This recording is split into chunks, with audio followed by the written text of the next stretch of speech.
Hello friends, সবাই কেমন আছো? আশা করি ভালো আছো। আজ চলে এসেছি একটা দেশি মুরগির প্লেন ঝোল নিয়ে রেসিপি। এখানে আমি যা কেটে রেখেছি আলু, পেঁয়াজ, রসুন আর লঙ্কা আর তেজপাতা, শুকনো লঙ্কা ফোড়নের জন্য, আর একটু চই ঝালও কেটে রেখেছি। চই দেয় মাংসের মধ্যে আমাদের। আর গরম মশলা বাটা, আর মাংসটা ধুয়ে রেখেছি।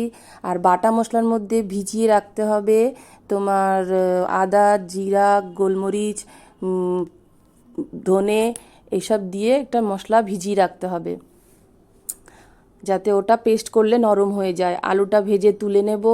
প্রথমে তেল গরম হলে আলুটা ভেজে তোমার তুলে নিতে হবে। আর দেশি মুরগিতে এমনি চর্বি, চামড়া থাকে জন্য প্রচণ্ড তেল বেরোয়, তার জন্য তেলটা কম দিলেই চলে। তো এখানে কড়াইতে আমাদের বেশি তেল দেওয়া হয়ে গেছে জন্য অল্প একটু তেল তুলে নেব। এরপরে প্রথমেই তেলের ওপরে তেজপাতা আর শুকনো লঙ্কা ফোড়ন দিয়ে দেব। মাংসে প্রথমে এই তেজপাতা শুকনো লঙ্কা দেওয়ার পরেই রসুনটা দিয়ে দিতে হয়। রসুনটা লাল লাল হলে তারপরে চই ঝালটা দিয়ে দিলাম। এরপরে রসুন যখন আরেকটা ব্রাউন ব্রাউন টাইপের শেড হবে তখন গিয়ে পেঁয়াজটা দিয়ে দেব।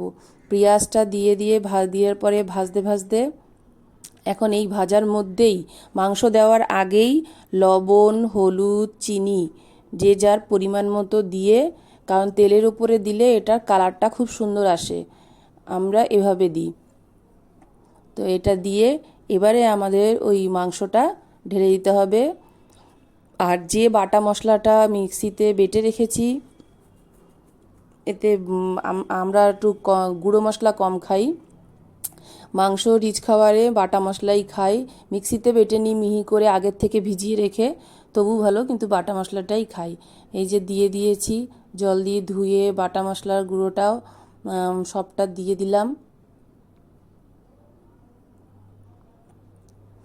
এবার আর কোনো সেরকম কিছু না, খালি ঢেকে ঢেকে, দেশি মুরগি যেহেতু প্রেসারে সিটি মারেনি, তো এভাবেই ঢাকা দিয়ে দিয়ে অনেকক্ষণ ধরে কম আঁচে রান্না করতে হবে।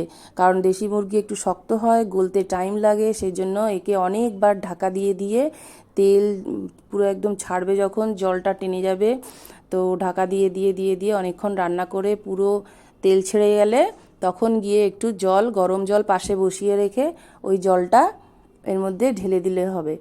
আর দেখো আমার মাংসটা প্রায় তেল ছেড়ে দিয়েছে।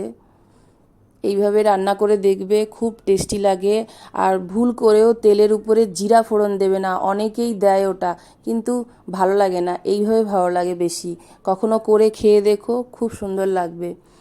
আর পাশে এমনি গরম মশলা বেটে রেখে দেবে, ওটা লাস্টে নামানোর আগে দিয়ে দেবে। এই যে আমি গরম জলটা দিয়ে দিয়েছি। এবার আর কোনো কিছুই না, খালি ফুটবে আর দেখতে হবে, মাংসটা গলে গেলে নামিয়ে ফেলতে হবে। এই যে আমার হয়ে গেছে।